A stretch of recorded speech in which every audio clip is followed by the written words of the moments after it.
está bravo ese tema, pero un montón de temas en uno solo. Bien, sí, vamos a tener que hacer una línea de tiempo para encajar esos 4 periodos a continuación. ¿Sí? A ver, hoy estamos 9 de mayo. Y jóvenes, hay que tener en cuenta, perdón, que ha habido un roche, no sé si, bueno, no soy tu profe de HP, pero ha habido un roche muy fuerte con Dina, nuestra presidente, con el tema esto del índice de pobreza, ¿no? Con el INEI que debió publicarse, no sé si habrán visto en noticias, y los datos son preocupantes, ¿no? Estamos rozando el 30% de pobres en el Perú y una pobreza extrema de casi el 5%, son datos del 2020, cuando estábamos en pandemia, ¿no? Está fuerte la situación, así que ustedes son el futuro del país, muchachos, créensela, para poder transformar nuestra sociedad, si no nos queda de otra, pues chicos, tendremos que adaptarnos a estos gobiernos ineficientes y vivir en un país que nunca será un país de primer mundo, ¿no? Pero el sueño es ese, muchachos. El sueño no se acaba. Algún día Perú debe estar en la cima. Muy bien, el tema de hoy entonces sería Alta Edad Media. Y para no ser tan trágicos con lo que está sucediendo, ¿eh? Eh,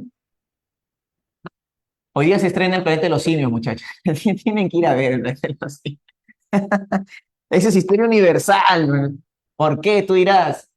La trilogía de la década pasada, donde el protagonista era César, ¿no? De un nombre histórico todavía, tenía mucho que ver con el tema de la evolución, no sé si se habrán percatado, y cómo una comunidad de simios ahora avanzados forman una sociedad, o sea, tal cual, ¿no? La humanidad avanzó, ahora estos simios hacen casi lo mismo, ¿no? Y en esta nueva entrega, ¿no? No sé si será una trilogía, la verdad, pero esta nueva entrega que ha salido tiene un contenido social muy importante, ¿no? Social histórico, para entender justamente que la humanidad también pasó por muchos de estos episodios, ¿no? Esta vez son 100 años después de la muerte de César, ¿no? Aparecen nuevos reinos, cómo los simios han creado reinos, espacios civilizados. Te las recomiendo, ¿eh? Muy buena ciencia ficción, ¿eh? Ahora, lo que vamos a ver a continuación, jóvenes, es la Alta Edad Media. La caída de Roma, vamos a hacer por acá la caída de Roma, y acá una línea de tiempo que resuma los 4 temas que tenemos que ver a continuación. A ver, primero el gran antecedente, la caída de Roma Occidental. Muy bien, han mejorado las tizas, están más chéveres.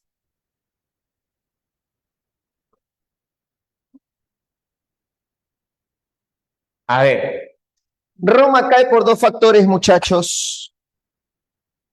Los primeros factores serían de carácter interno y los siguientes factores serían de carácter externo. ¿Eh? Vamos a ver acá. Factores internos. Este naranja no pasa nada. Pero bueno. Y factores externos. ¿Por qué cae Roma? Vamos a ver a continuación.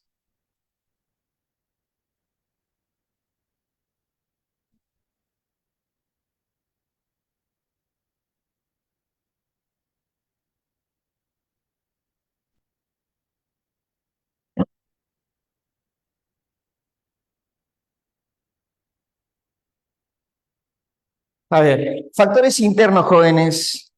Veamos a continuación. ¿Por qué cae Roma por dentro? Roma ya está podrida ya. El Imperio Romano en Occidente, dividido desde la época del emperador Teodosio en el 395, a sus 2 hijos, Honorio y Arcadio. Honorio tiene Occidente, Arcadio tiene Oriente, aparece el Imperio Bizantino, ahorita vamos a ver eso. Roma cae porque en su interior tienen o vive una fuerte crisis. A ver, vamos a ver cuál es la crisis interna que sufre Roma. Primero es una crisis esclavista. Y recordemos que el sistema con el que se maneja Roma es el esclavismo. Entonces, si Roma maneja un programa esclavista, ¿qué pasa con los esclavos? Bueno, es algo muy curioso, ¿no? Por ejemplo, si tú me dices quién es el emperador que más extendió el Imperio Romano, todos decimos Trajano, ¿no? Trajano conquistó desde la península ibérica hasta Mesopotamia, desde las Islas Británicas hasta el desierto del Sahara. O sea, Roma era una cosa monstruosa. Y el que mucho abarca, poco aprieta, pues, ¿no? Pero Trajano era bravo, ¿no? Adriano, Trajano, Antonino Pío, Nerva y Marco Aurelio, los 5 grandes emperadores de la dinastía de los Antoninos, fueron los más bravos de los bravos porque Nerva, el primer emperador antonino, dio una norma, ¿no? O sea, el siguiente emperador tiene que ser el Optimus, ¿no? El soldado Optimus, el mejor de todos para que dirija Roma. O sea, Roma no era una especie ahí de herencia familiar, ¿no? No era un imperio hereditario a nivel sanguíneo. Entonces, quien la fregó, y eso es lo más irónico, fue uno de los mejores emperadores también de la época, que era el filósofo, ¿no? Que se arraigó mucho a la idea del estoicismo, Marco Aurelio, ¿no? Porque Marco Aurelio deja cómodo y la fría por completo. Esos 5 grandes emperadores que te he comentado, Nerva, Antonio Pío, Trajano, Adriano, Marco Aurelio, fueron elegidos porque eran los óptimos, o sea, los mejores de Roma, y por ende tuvieron los mejores gobiernos de su época. Con sus problemillas, claro, pero los mejores gobiernos. Y eso tiene un nombre, muchachos, se llama meritocracia. ¿Sí? Entonces, es un ejemplo histórico para entender que la meritocracia funciona, ¿ya? Y hasta que Marco Aurelio la friega, pues, y deja cómodo, y como es un populista, no era el óptimo para poder gobernar Roma, y bueno, y empiezan los problemas, ¿no? Porque de ahí viene la dinastía de los Severos, y con los Severos se arma el real caos. Entonces, si Trajano fue el emperador que llegó a la mayor cantidad de territorio de expansión, o sea, con él se llega a la máxima expansión, entonces yo te diría una pregunta, ¿no? Y después de Trajano, ¿quién sigue expandiendo el imperio? Obvio que tú me responderías porque eres una persona con alto IQ, yo confío en ti. Tú me dirías, profesor, usted me está metiendo una pregunta capciosa, porque si Trajano es el máximo expansionista, es obvio que ningún emperador después de él va a hacer crecer el imperio. Perfecto, sería la respuesta correcta, ¿no? Si Trajano es el máximo emperador, no hay manera de que los siguientes emperadores sigan haciendo crecer más el imperio, y ahí vienen los problemas. Porque Roma tiene una economía de guerra. ¿Qué significa? Yo conquisto, chapo, botín de guerra, esclavos, minerales, recursos, los llevo a la capital, distribuyo, hago todo mi negocio basado en qué? Mientras más conquisto y más acumulo, hago vivir más a mi población. Claro, esa economía es insostenible. Porque si tú llegas al tope y los siguientes dirigentes no hacen más cosas, no traen más recursos a Roma, entonces pasa a empezar una contracción económica, lo que va a generar luego posiblemente que un programa inflacionario, ¿no? El precio de alimentos, el precio de algunos vestidos, en fin. Y es lo que va a suceder. Ahora, si no hay más guerras o las guerras que hay solo es para defender los límites, ¿de dónde me traigo más esclavos? Y ahora, el problemita es que los esclavos no siempre van a querer ser esclavos. O sea, hay rebelión de esclavos, hay rebeliones serviles, y si yo no manejo, o sea, bien esto, o sea, no reproduzco esclavos, mi sistema esclavista va a sucumbir. Y ojo, ese es mi sistema económico base. Las familias tienen esclavos, las ciudades tienen esclavos, Roma tiene esclavos para las grandes construcciones, porque el hombre común, obviamente, no, el esclavo es trabajo gratuito. Y cuando hay trabajo gratuito, el hombre común que quiere ser obrero la va a tener complicada porque si un empresario trae esclavos, no contrata a hombres libres. Pero ahora viene el problema, la retracción de la economía. A partir del siglo III, ¿no? Ante una Roma que ya no crece, sino más bien trata de generar un mercado interno con sus recursos, para eso voy a aprovechar todas las minas que tengo, saco minas de plata de España principalmente, saco de ahí, hago mis monedas, todo obviamente, trato de manejar la economía de una manera interna, defender los límites de las invasiones, y en todo ese proceso, menos esclavos. Entonces, cuando Roma empieza a generar un grupo de personas conocidos como los nobilites, o sea, gente que se ganó su carga, nobiliaria, y este noble tiene tierras. ¿Quién le trabaja las tierras si hay menos esclavos? Y el romano está acostumbrado a no pagarle a nadie, porque ese es trabajo gratuito, que trabajo esclavo. Entonces, ahí viene el detalle, ¿no? Hay una crisis esclavista, por dos razones. Por una economía que se está retrayendo y porque hay menos esclavos en la sociedad. Llámese por rebeliones, por falta de conquistas, pero hay una crisis esclavista y esa es una crisis del sistema, ¿ok? Hay una crisis económica relacionada al esclavismo, hay una crisis política, porque esto empieza a alentar diferentes golpes de Estado. Ah, tu emperador no sabes hacer bien, te doy golpe. A este tampoco le da bien, le doy golpe, golpe, golpe. El siglo III es un siglo de anarquía militar. Full golpes de Estado. Roma está pasando por una fuerte crisis a muchos niveles. Súmale a esto que hay una crisis religiosa. Pero ¿por qué, profesor, tiene que ver la religión acá? Porque recordemos que estás pasando de la religión romana al cristianismo.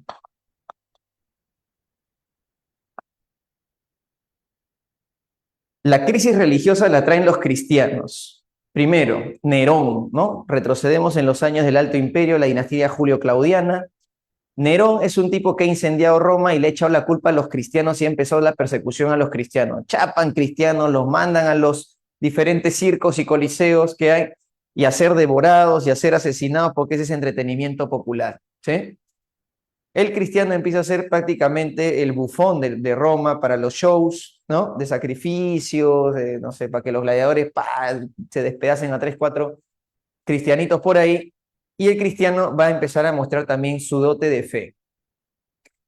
El cristianismo es una religión de pobres, ¿no? Estás en una Roma donde la alta clase y las clases populares tienen sus tradiciones, y el cristiano pues es siervo y esclavo, ¿no? Igual que los judíos, pero los judíos tenían pie de lucha y el cristiano es amor y paz, yo no peleo, ¿no? Yo predico. Y el judío sí pelea, pues. Las guerras judeo-romanas han sido bravas, ¿no? El detalle es que el cristiano difunde, al igual como tiene base judía, ¿no? El judío y el cristiano tienen algo en común, o sea, ellos tienen un valor de transmitir sus tradiciones y costumbres familiarmente, o sea, me hago 3, 4, 5, 10 hijos a lo Jacob, me hago 12, ya no importa, mi equipo de fútbol, y con director técnico incluido todavía, me hago un montón de hijos, difundo mi religión y así mantengo, pero el cristianismo es una religión de pobres, pues, ¿no? Entonces, ¿quién es el personaje clave que empieza a llevar al cristianismo a un nivel distinto y es nada más y nada menos que mi tocayo Sao Paulo o San Pablo o el apóstol Pablo o simplemente su nombre, ¿no? Vamos a decirle así, su nombre profano, Saulo de Tarso. Saulo de Tarso. Saulo de Tarso sigue a Pedro, porque recordemos, ¿no? El día de San Pedro y San Pablo. Pablo es el apóstol de Cristo que no conoce a Cristo, o sea, conoce a Cristo a través de Pedro, ¿sí? Enganchado con el cristianismo, Pablo es un hombre, o Saulo, que luego cambia su nombre a Pablo, que significa el menor. Da a entender de que el cristianismo sí puede competir en términos filosóficos con la filosofía griega. Tú dirás, ¿cómo logra eso Saulo de Tarso? Porque Saulo viaja a Corintios, pechapa tu Biblia, vete ahí, carta a Corintios. ¿Y qué hace Saulo? Empieza a manifestar y a comparar a Dios con el Logos. Es una cosa de loca. Una cosa, pero de otro mundo. Le empieza a dar carga filosófica al cristianismo. Y los filósofos griegos en Corintios lo escuchan, le dan el pase, ¿no? Porque están un montón de filósofos y él ahí, Saulo, empieza a explicar y a exponer con una especie de oratoria y retórica interesante, ¿no? Al cristianismo con carga filosófica. Y es ahí donde el cristianismo empieza a tomarse en serio. No es una religión solo de pobres, también va a ser una religión ahora de gentiles. Y empieza a calar entre las clases medias y altas de la antigua Roma. El apóstol Pablo, ahora no, llamado así, Pablo, predica el cristianismo a un nivel más académico, si lo queremos llamar así. Y lleva al cristianismo a un nuevo, como te digo, un nuevo nivel. Entonces, dentro del cristianismo primitivo, en el que ya los apóstoles y todo eso dan paso al cristianismo, porque Jesús no era cristiano, pues, ¿no? Ten en cuenta eso, Jesús es un judío que está haciendo una gran reforma en Judea, provincia romana, tratando de irse en contra de la tradición judía, que es una tradición de un Dios muy despiadado, pero Cristo te trae una figura de un Dios amoroso, ¿no? Entonces, reconfigura las creencias hebreas. Y los apóstoles que continúan la prédica de Jesús, ahí recién surge el cristianismo. Ojo, Cristo no es cristiano, no decía Cristo, decía yo creo en mí, no decía eso, pues, ¿no? Entonces, la lógica es que al aparecer esta nueva religión, caló mucho en los pobres, al inicio, ¿no? ¿Y por qué? Porque la religión da esperanza, pues muchachos. ¿Cuánto era el promedio de vida de esa época entre la gente pobre? Estamos hablando de 30 años a lo mucho, ¿no? 25 a 35 años, de un promedio de 30 años más o menos. Entonces yo sé que voy a morir rápido, joven, ¿no? No, la vida no me va a dar tanto espacio para vivir. Entonces, o tanto tiempo. Entonces me aferro al lado espiritual y al más allá. En este mundo sufro, pero ¿qué cosa te vende el cristianismo? Que al otro lado, siguiendo ciertas normas y reconociendo a Jesús como tu Salvador, vas a gozar de vida eterna, en gracia con Dios. Entonces, en esa lógica es como que ya, pues, ¿dónde te firmo, no? O sea, yo sufro en este mundo, pero en el otro lado voy a gozar. Y no solo eso, sino que viene promoción doble. No solo tú vas a disfrutar, el que abusó de ti va a sufrir en el infierno. ¡Qué bacán! O sea, promoción está mejor que la de Tambo. ¿Dónde firmo? ¿No? El cristianismo empieza a darnos una nueva esperanza en el más allá. Por eso es que era una religión de pobres, siervos, esclavos, ¿no? La gente desahuciada. Pero Pablo te cambió todo eso. Dijo, no es solamente una religión para clases bajas, por favor. Esto se puede discutir a niveles académicos, ¿no? Y lo hizo, ¿no? Y debatió y empezaron a tomar en serio el cristianismo. Tanto así que los cristianos se propagaron, pues ya en Roma había un montón de cristianos, ¿no? Y en sus iglesias, sus sectas ahí, en casas de algunos, ¿no? Por las noches, predicaban los niños, ¿no? Y ahora hay romanos que creen en el cristianismo, o sea, todo va cambiando. Profe, ¿y usted por qué menciona que eso sería una crisis religiosa? Porque estás transformando la sociedad a un nivel moral. Estás cambiando la moral de una sociedad con el ingreso de una nueva religión que ocupa espacios ahora de carácter político.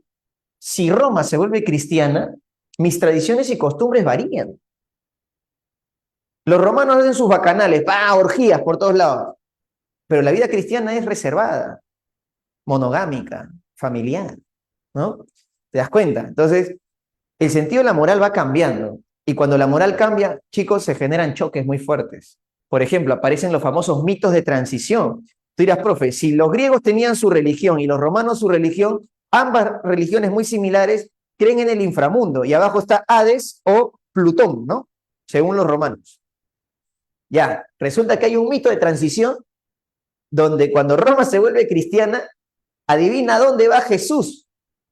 Jesús, cuando asciende a los cielos y hace luego su magia a través de otros mundos, Cristo viaja al inframundo, viaja, imagínate, al Hades, ¿no? A toda esa zona inframunda. Y cuando llegan por allá, llega por allá Cristo, libera todas las almas. Genera la salvación de todas esas almas del inframundo, ¿no? Increíble, ¿eh? Cristo bajando al inframundo, choteando a Hades, para acá, Hades, y liberando a todas las almas. Esos son mitos de transición, ¿ya? Ahora, el cristianismo empieza a tomarse en serio y termina calando en la política y en el Imperio Romano. Y ahí tenemos a uno de los primeros emperadores que suavizan la presencia cristiana y detienen las persecuciones, porque pobrecitos los cristianos lo llevaban a los coliseos, lo devoraban los tigres, los leones, animales salvajes que traían del África, ¿no? Y ellos, en un afán muy interesante de mantener su fe hasta el fin de sus tiempos, es que rezaban, ¿no? Cuando estaban en pleno circo ahí, se ponían y rezaban, y la gente veía y como que ya no era tan gracioso ni tan, ¿no?, efusivo celebrar las muertes. Ya para el Bajo Imperio Romano ya empezaron a existir protestas en los circos porque ya no querían ver ese tipo de espectáculos. Ver morir a una persona devorada, qué salvaje, ¿no? ¿De qué estamos hablando? ¿No? Y Una mucha pena. gente cristiana que iba, ya no, obviamente romanos que estaban uniéndose al cristianismo no disfrutaban de estos espectáculos, lo veían muy inhumano, al punto de que se detuvieron ese tipo de shows dentro de los coliseos. El cristianismo empezó a calar bastante en la moral romana, ¿te das cuenta? Eso es un cambio de moralidad, ¿ya? Ahora bien, cuando Pedro es atrapado por los romanos, no sé si te acordarás de esta escena bíblica, cuando a Pedro lo chapa, en Roma. No, él es un cristiano. Y dicen, crucifíquenlo. Y la gente, sí, crucifíquenlo. ¿Y qué es lo que dice Pedro, de muchachos? ¿A quién sabe esa historia? A ver, ¿qué? Que no quería ser crucificado igual que su maestro, entonces lo Exacto, crucificaron en forma de cruz, si no me equivoco. pero al X, revés, al revés, ajá. porque no le llegaba ni a los pies a su maestro. Y lo crucificaron al revés. Ahora imagínate tú ser parte del show y que hay un pata que diga, yo no me comparo jamás a mi maestro, crucifíquenme de cabeza, porque ni a los pies le llevo a mi maestro. Imagínate que alguien diga eso y tú estás ahí, te quedas sonso, ¿ves? Y si tú eras cristiano, Pedro, toda la vida contigo, Pedro. Lógico. Pedro Corazón, mártir del cristianismo. El discurso Admirable. antes de morir es un discurso político. Yo no le llego a los pies a mi maestro. Crucifíqueme de cabeza. Imagínate el gentón y la multitud en ese momento. Pedro, un hombre de principios, muere hasta el final en lo que cree. Entonces, ¿qué le da eso a la gente? Más esperanza. Más esperanza. Que un líder apostólico haga eso, ¡bah! La gente ya entró a la línea cristiana y no, yo creo en Cristo hasta el final, ¿no? Porque es una creencia pues con base. Muy bien, esos son los mártires del cristianismo. Pero llegó Constantino y dijo, ya basta, basta de persecuciones. Y también porque la mamá de Constantino era cristiana. Puede ser la influencia de la madre, o sea que la mujer influye mucho en la vida de los varones, más son de sus hijos. Y entonces el cristianismo caló y el emperador Teodosio, el que dividía Roma en dos, hizo algo más bacán, Edicto de Tesalónica. Roma se vuelve cristiana. Y tú dirás, ya, profe, pero una Roma cristiana tiene un problemón también. ¿Por qué? Porque una Roma cristiana, el emperador está asociado al sumo pontífice o Pontifex Maximus romano, que ahora es cristiano, el sumo pontífice. Y los cristianos por un rato, eso de declarar Roma como cristiana es una aspirina, pues un placebo. Porque el cristiano por un rato dice, oye, el imperio ya es cristiano, ah, qué chévere, ya no nos persiguen, bacán. Pero un ratito, Jesús nunca puso reyes. Jesús es el rey de reyes, hijo de Dios, Mesías, nuestro Salvador. Él no dijo que los emperadores romanos sigan su línea. Claro, la política y el cristianismo a veces discrepan, ¿ya? Y eso se explica hasta bíblicamente. ¿Por qué? Porque de pronto Jesús tira, cuando va al templo y le dan las monedas, ¿qué dice? No, al César lo que es del César, a Dios lo que es de Dios. Eso ya es un discurso meramente político, ¿no? Al César lo que es del César, no me pongas la política acá, acá estamos hablando de la vida espiritual, algo religioso, ¿no? Entonces tiene mucha carga, ¿eh? Mucha carga. La religión y la política tienen una relación muy interesante, ¿no? Porque siempre han estado vinculados. Cristo trataba como que un poquito de romper esa línea, pero como institución cristiana tienes que tener un carácter político. La política persigue al hombre, ¿no? Somos seres políticos, sea como sea. Bien, no, pues no coincide la línea religiosa cristiana con la forma de un estado imperial. No coincide. El cristianismo no tiene un emperador, no, para nada. El sumo sacerdote, no. Y empiezan a surgir sectas cristianas que no están de acuerdo con el imperio romano cristiano. ¿Me entiendes? ¿Ya? O sea, no se vinculan porque dicen, no, eso no puede ser, no se puede materializar de esa manera. Y eso va generando un problemita entre cristianos. No reconocen la autoridad de los emperadores. ¿Ya? Ok. Otra crisis que podemos ver es una crisis social. ¿Y por qué hay crisis social? Ya aquí le metemos más cosas ya. Enfermedades, enfermedades, sobrepoblación. Roma estaba muy sobrepoblada. Y también la inmigración. ¿Ok? La inmigración. En la política hay que asumir de que también es una crisis por la forma en cómo se gobierna. ¿Ya? Creo que acá debíamos poner más cosas, pero vamos a ponerla más abajo, no se preocupen. A ver, ¿qué pasa con el tema de las enfermedades, la sobrepoblación y la inmigración? Los romanos empezaron a oficializar a los bárbaros como romanos, ¿no? O sea, les dieron su nacionalidad con el emperador Caracalla y la famosa ley de ciudadanía. Que todo amigo bárbaro que ha visitado Roma ahora se vuelve romano. Y eso es por una razón económica. Si nosotros somos 40 personas aquí en este espacio, yo vengo y te digo, ¿no? Ya chicos, para mantener el espacio, que todo esté bien, cada uno paga un sol mensual. Ah, ya chévere, profe, ya todo en favor del orden y la armonía en la que estamos. Ya yo te cobro 40 soles, ¿no? Un sol cada uno. Imagínate que vienen pues 20 personas más a este espacio. Empiezan a desgastar y yo le digo, uy, son 60. Entonces voy a tener que cobrar 60 soles porque el mantenimiento ahora va a costar más. Pero como los 20 que han venido no son de este espacio, son extranjeros, ellos no pagan. Y te voy a hacer pagar a ti unos céntimos más, ¿no? Un sol 30, un sol 50, lo que salga. Y tú dirás, no, no, no, ve, profe, un ratito, un ratito, un ratito, un ratito. Si acá hay 20 personas más que ellas también paguen, pero no pueden pagar, pero no son parte de nosotros. Han venido de visita, sí, pero están generando gastos. Ya, entonces yo te voy a cobrar más a ti, sol 50. Y es como que no estoy de acuerdo que usted me cobre más. Lo justo sería que le cobre a los que están llegando. Si están haciendo uso de los servicios, cóbreles. Y ahí viene el detalle, ¿no?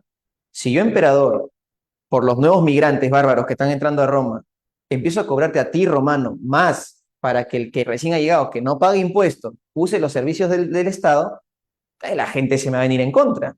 Entonces, Caracalla tuvo su solución práctica. Dijo, bueno, los que vengan son romanos también.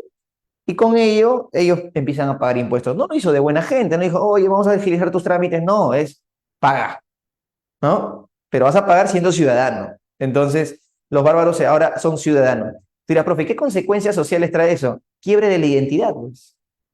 Si un extranjero viene y se va a sentir romano, va a pelear por Roma, puede entrar al ejército. Y si entra al ejército, ¿qué sucede? No se va a sentir romano, está peleando porque entrar al ejército es que te paguen. Recuerda que eres un profesional de la guerra. Se te paga por ser soldado. Entonces, una serie de bárbaros entran al ejército romano para tener algo que ganar de dinero, porque son gente pobre también, y empiezas a quebrar la identidad romana. O sea, es una crisis de identidad. Ojo, hay una crisis de identidad. ¿Sí? La crisis militar, ¿por qué se da? Por la germanización de los ejércitos. Le estás enseñando a tu invasor a pelear como tú. Profe, ¿y eso por qué es malo? Porque este señor, cuando no le convenga alguna ley romana, convoca a su gente y que todos saben pelear ahora y te arma una rebelión porque conoce tus tácticas, tú le has enseñado, lo has formado, te salió el trigo por la culata. Tú dirás, oh, profe, Roma está hasta las patas. Fregado. Por dentro Roma ya está podrida. Ya. Súmale la corrupción, súmale el unipersonalismo imperial, o sea, emperador chévere, buen gobierno, emperador idiota, el pésimo gobierno, ¿no? Entonces ya tenías ahí, el imperio estaba manejado por una persona y su capacidad administrativa y su personalidad, o sea, complejo, ¿eh? Complejo. Más la corrupción que había en las provincias. Si Roma era corrupta, imagínate las provincias que poco se vigilan. La corrupción romana era, no sé si peor que la de Perú o estábamos por ahí, ¿no? Estamos por ahí, quién sabe. Pero era bravo, era bravo. Muy bien, Vamos por joven. allí. Eso es lo que sucedía adentro. ¿Sí? Crisis moral, crisis de identidad, crisis social. Ah, y la sobrepoblación. En Roma habían muchos pobres y una población muy empobrecida. ¿Ya? Y en la pobreza, ¿qué se desarrollan? Enfermedades y defectos sociales, delincuencia, extorsiones, todo ese tipo de cosas. Roma ya como ciudad está realmente podrida. ¿Sí? Era inevitable su caída. Faltaba como que un empujoncito, ¿no? ¿Y quién fue ese empujoncito? Lo que en los exámenes de admisión vienen, factores externos, las famosísimas invasiones bárbaras. ¿Y qué cosa era un bárbaro en Roma? Extranjero. ¿Eh? Las invasiones bárbaras. Lo que yo no entiendo es que muchas veces han tomado examen de admisión esto. Oye, pero ya las invasiones bárbaras son como que el factor externo clave para que Roma caiga. Pero yo no entiendo por qué no evalúan esto, donde hay más información y nos permite entender mejor cómo cae el Imperio Romano. Por dentro ya está muy mal, ¿no? Pero bueno, pues ojalá si te viene de nuevo, ya sabes, bárbaras, esa es la clave en factores externos. Ok, pero las invasiones se daban de dos maneras, jóvenes. Habían invasiones pacíficas y habían invasiones violentas. Las pacíficas es cuando la gente entraba con permiso del Estado o entraban caminando porque las fronteras están olvidadas. Había una crisis territorial. Las fronteras de Roma estaban en el olvido. Imagínate militares dando golpe de Estado en Roma, ¿sí? Y el soldado de la frontera que espera su pago cada mes está esperando un mes, 2 meses, ¿no? Entonces la gente, oye, ¿qué está pasando en Roma? Dice, ¿no? Que no vienen los pagos. Oye, ¿sabes qué? Yo no me voy a quedar de brazos cruzados. Llamamos a nuestro general de legión, digo, jefe, vámonos a pedir nuestro sueldo, pues. Ya se nos, ni a usted le están dando. No, sí, tienes razón, ¿no? Vamos. Y abandonan las fronteras. Entonces la gente bárbara que estaba caminando buscando tierra fértil les dijo, ay, mira, ¿qué es esto? Un fortín. Y hay gente, a ver, trepa, no hay nadie, abre la puerta, entramos. Los romanos cuando tenían un momento de estabilidad decían, oye, pero regresen a su frontera, no abandonen sus puestos. Regresaban y ya habían familias, animalitos, ya había de todo ahí en la frontera. Entonces no le queda otra que Roma, o votarlos o llegar a un acuerdo con ellos. Ya quédense acá, pero cuiden la frontera y con cierto tiempo mandamos una legión por ahí. Que no le queda de otra. O sea, ya tenía una crisis también territorial. ¿Ya? Muy bien, pero eran pacíficas, ¿no? O sea, no entraron así buscando problemas. Algunos entraron pacíficamente por convenios, por comercio, ¿sí? Buscando la protección de Roma. Roma, ayúdanos, nos están persiguiendo los unos. Atila es muy bravo. Ya, está bien, vengan para acá, los protegemos, pero trabajen aquí. Ya, ok, no hay problema. Y las violentas son como las que hicieron los vándalos, los godos, los que hicieron los alanos, los suevos, los hunos, ¿no? Que eran invasiones violentas, o sea, se iban a Roma, pero a saquearla, a darle con palo en sus provincias, en la capital, como sea. Muy bien. Estas invasiones bárbaras principalmente fueron de carácter germánicas. Fueron los pueblos germánicos los más importantes. Pero los bárbaros son varios, ¿ah? Bárbaro se le dice todo aquel extranjero. Los egipcios eran bárbaros. Los judíos son bárbaros. La gente de Mesopotamia son bárbaros, ¿no? Al único que le podían tener una categoría similar de respeto era, posiblemente eran a los griegos. De ahí el resto son extranjeros bárbaros, ¿no? No hablan el latín, no pasa nada, son bárbaros. Ah, y la palabra bárbaro viene de la onomatopeya, justamente de lo que el romano escuchaba de los pueblos vecinos. Cuando los latinos salían fuera de sus montañas y colinas y escuchaban a otros pueblos hablar, ellos escuchaban balbuceos, ¿no? Algo así como... Y del bárbaro, salió ahí. O sea, tiene un origen onomatopéyico. ¿Ya? Muy bien. Ahí la gente debe estar bloqueándose en el chat, seguro. Muy bien. Veamos. Entonces, muchachones, Roma cayó por todo esto. ¿Sí? No hay salvación para Roma de Occidente, pero Roma de Oriente es otra historia. Roma de Oriente sí se mantiene, porque maneja una figura de carácter absolutista y aparte que está estratégicamente mejor posicionada. Tiene un mar a disposición, tiene un puerto amurallado, ¿no? Constantinopla, antigua polis de Bizancio, ¿ya? Y el Imperio Romano de Oriente se sostiene muy bien, defiende bien sus fronteras, el emperador es el que manda, ¿sí? Su grupo de asesores o nobles asesores, tipo su senado, no, el emperador manda sobre ellos. Es un régimen más absolutista, ¿no? Y eso le dio mejor unidad a Roma de Oriente. Tanta muy buena unidad que le hizo durar más de 1000 años como gobierno. Gobernaron más de un milenio, más que la propia Roma. Es increíble, ¿no? Más que la propia Roma oriental. El Imperio Romano de Oriente fue una cosa maravillosa. Vamos a ver, vamos a ver. En esta línea de tiempo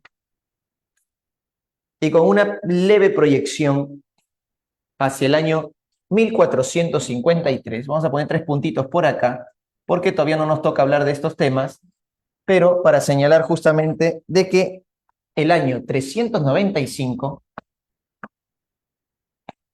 hasta el año 1453 existió un imperio llamado Roma de Oriente. Profesor, en mi libro dice Imperio Bizantino, profesor. Claro, es que, ¿qué sucede? Para que la gente no se confunda del Imperio Romano y el Imperio Romano de Oriente, ¿no? Historiadores desde el siglo XIX propusieron la lógica de que a esto se le debe llamar Imperio Bizantino. Es un nombre creado. ¿Qué, profe? O sea, durante el Imperio Bizantino, ellos no se hacían llamar bizantinos, no, ese nombre se lo han dado tiempo mucho después. ¿Cómo se llamaban entonces la gente? ¿Cuál era su gentilicio? Tú dirás, eran romanos. Siempre se hicieron llamar romanos. Siempre, siempre, siempre. ¿Ya? hasta el final fueron ellos romanos. Eso de bizantino le decimos hoy día por un tema didáctico para no confundir con la Roma antigua. Esta es la Roma medieval, que fue una proyección de Roma en Oriente que duró más de 1000 años. Mira, mira acá. Este es el Imperio Romano de Oriente, también llamado Imperio Bizantino.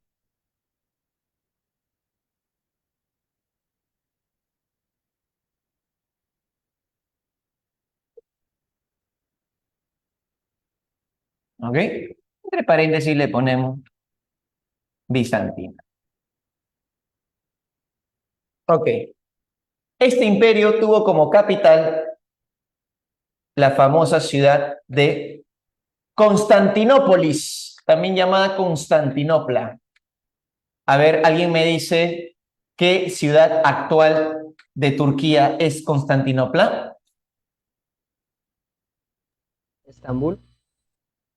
Estambul, muy bien, excelente. ¿Y cuál es la capital de Turquía? Ahí donde la gente se confunde, ¿no? Dicen, Estambul, Estambul. No, Estambul es su ciudad más famosa. La capital de Turquía es, a ver, ¿la pusieron? ¿No han puesto? Todavía. Ankara. Geografía. Ankara, ¿no? No, no, Ankara Messi, Ankara, no, eso no.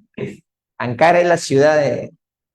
Que ya no se llama Turquía, muchachos, ¿verdad? Vamos a actualizarnos en geografía. De repente ya lo sabes y los que no saben vamos a actualizarnos. Resulta pues, muchachos, que Turquía ya no se llama Turquía. El gobierno turco ha establecido un nuevo nombre. ¿Cómo lo Vamos llaman? acá.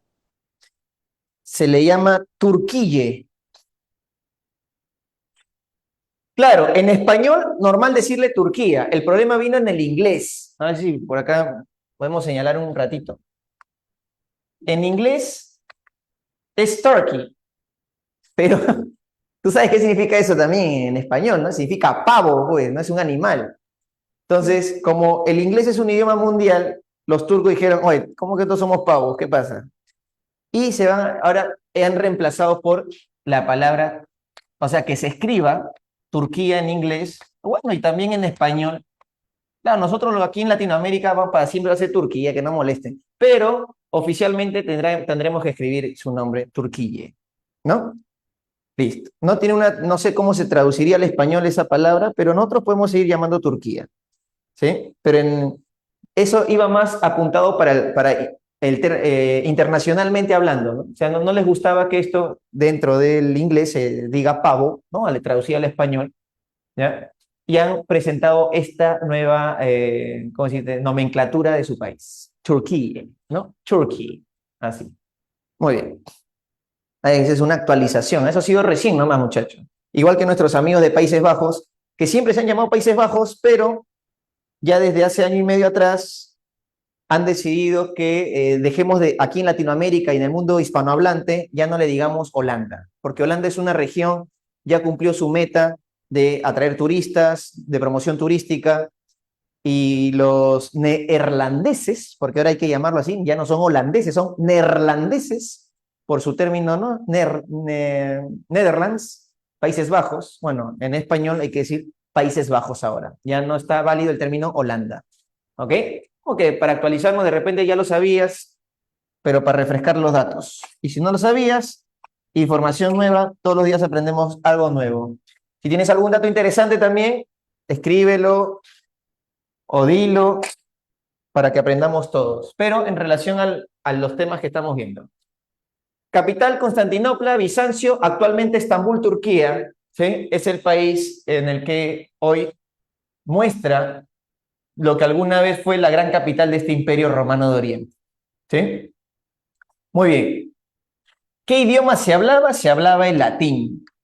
El idioma oficial fue el latín. El detalle fue que no siempre fue latín, porque también establecieron el griego como idioma oficial. ¿Ya? El griego. Esto se le conoce, jóvenes, como la helenización del Imperio Bizantino. ¿Y cuándo ocurrió eso? Veamos a continuación. Durante el siglo V, ¿sí? Más o menos, a ver, entramos al siglo V, perdón, el siglo VI, los años 500, ¿sí? Más o menos por acá. Vamos a ver el apogeo con el famoso emperador Justiniano.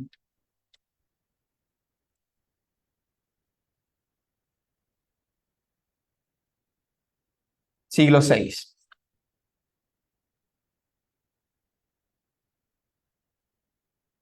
Con Justiniano vamos a ver el famoso apogeo bizantino. ¿Qué voy a encontrar hacia el siglo VI? Justamente de la Roma oriental, la máxima expansión de Justiniano, máxima expansión, y su gran aporte al mundo jurídico, la creación del Corpus Iuris Civilis. ¿Y qué es el Corpus Iuris Civilis? La combinación, el combo de 4 elementos jurídicos: las novelas, el digesto, el códex y las institutas. ¿Qué es eso? Vuelvo a repetir. Las novelas, las leyes que Justiniano dio en su gobierno. El códex, el conjunto de leyes desde el emperador Adriano II hasta antes de Justiniano. Ese es el códex. Las pandectas o digesto, manual de instrucción jurídica del derecho romano, o sea, obras de abogados. Y las institutas sería el manual para los estudiantes de derecho. ¿Sí? Esos 4 elementos forman el Corpus Iuris Civilis, la gran herencia que Roma sigue dejando al mundo. El derecho latino. Futuros abogados del salón. En San Marcos hay un ciclo que se llama Derecho Romano. Tengo entendido que algunas universidades privadas no enseñan eso, y ya entendemos por qué tenemos abogados de poca monta. ¿Sí? Y no te voy a decir que lo mismo. Enseñan esas cositas, o no enseñan eso. Muy bien. Pero, si te das para San Marcos, vas a tener que aprender, porque es la base, pues. Es la base del derecho. Tienes que saber la base para luego entender la evolución de las leyes y poder ser un gran abogado. Claro que hay abogados técnicos y hay abogados académicos, ¿no? Y espero que los que postulen al derecho termine siendo un verdadero abogado académico. O sea, un tipo que sabe hacer su chamba, pero que te puede hablar de temas sociales sin ningún problema. Porque hay abogados que solo se dedican a lo suyo, a lo civil, lo penal, o lo empresarial. Y está bien, está bien. Mientras tenga chamba, contribuye al país, perfecto. Pero hay abogados y hay abogados, ¿no? Y la idea es que tú seas académico, pues, ¿no? Es una persona que tenga una mente más abierta, seas muy bueno en tu trabajo, pero que puedas tener siempre un tema de conversación y ayudar y asesorar a tus amistades por ahí, ¿no? Bueno, también les cobras, pero es tu chamba. Te escucho. ¿Ahí se incluirían las 12 tablas o no corresponde a ese? No, no, no, no, no, no, no, no, no, no, no. Las 12 tablas, eso es la Roma antigua, ese es el primer conjunto legal, y acá ya tenemos una Roma medieval, o sea, ya evolucionó todo eso ya. Ya evolucionó. Claro, aparte que es una Roma cristiana, pues, ¿no? Entonces el derecho ya, si bien la religión no se involucra del todo como en el Islam, ya el mismo hecho de que la moral cambie hace que las leyes también cambien, ¿no? Que las leyes también cambien, ¿sí? Listo, pero las 12 tablas, la ley Ogulnia, la ley Licinia, ya eso ya quedó atrás, ya. Acá hay un nuevo conjunto reglamentario, nuevas leyes. Claro, porque acá ya no hay patricios, pues ya no hay esas cosas, ya. Ya olvídate de la Roma antigua, ya. Eso dejó una herencia así y esto evolucionó, esto evoluciona. Pues son como más de 1000 años, son más de 1000 años, más de un milenio. Es increíble cómo se mantuvieron. Lo que me vacila también de la etapa de Bizancio, o sea, el Imperio Bizantino, mejor dicho, es que en la siguiente época, en el siguiente siglo, aparece la helenización bizantina.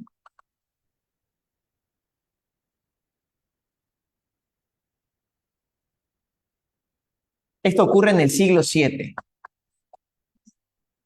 ¿Con quién pasa esto? Con nada más y nada menos que el emperador Heraclio. Es uno de mis favoritos porque este tipo es muy chévere, ¿eh? Es el primero en bronquearse. ¿Con quién? Con los musulmanes. Y Heraclio heleniza Roma de Oriente. Profe, entonces, ¿cómo que heleniza? Primero que cambia el idioma oficial. Ya no es el latín, señores, ahora va a ser el griego. ¿sí?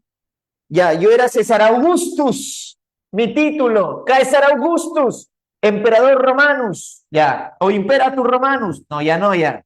De César Augusto, el nuevo título del emperador va a ser Basilius.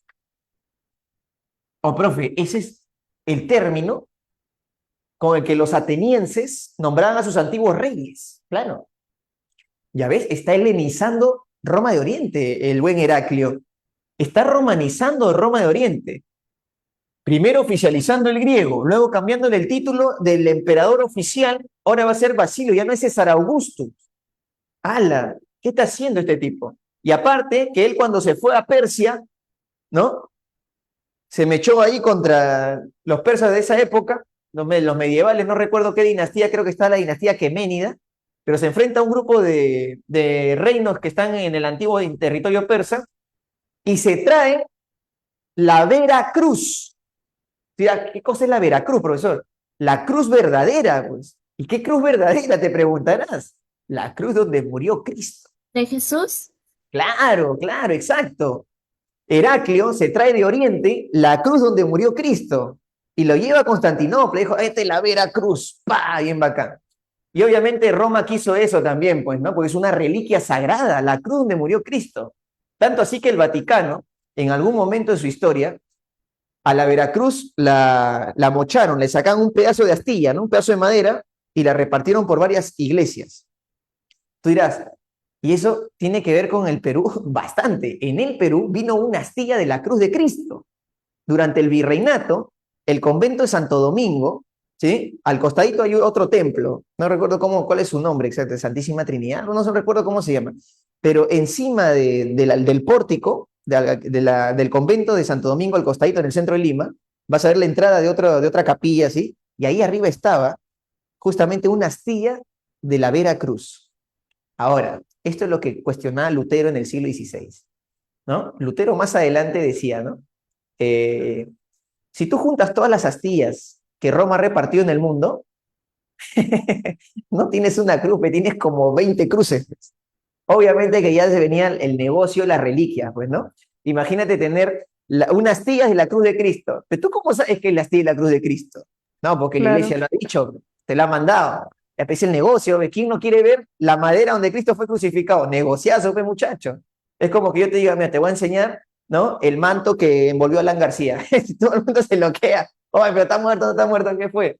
Ya. El punto es que, muchachos, Heraclio se llegó a la Veracruz. Su historia es bacana, es bacán. Yo un día me sumergí mucho al Imperio Bizantino, hacía leerme bastante los emperadores y encontré cosas muy bacanas, material de película, o sea que no sé por qué no agarran y hacen película de estos reyes. De verdad tienen historias muy alucinantes. Bueno, y Heraclio empieza algo muy chévere, ¿qué es? Va a ser el primero en enfrentar, en luchar contra los musulmanes.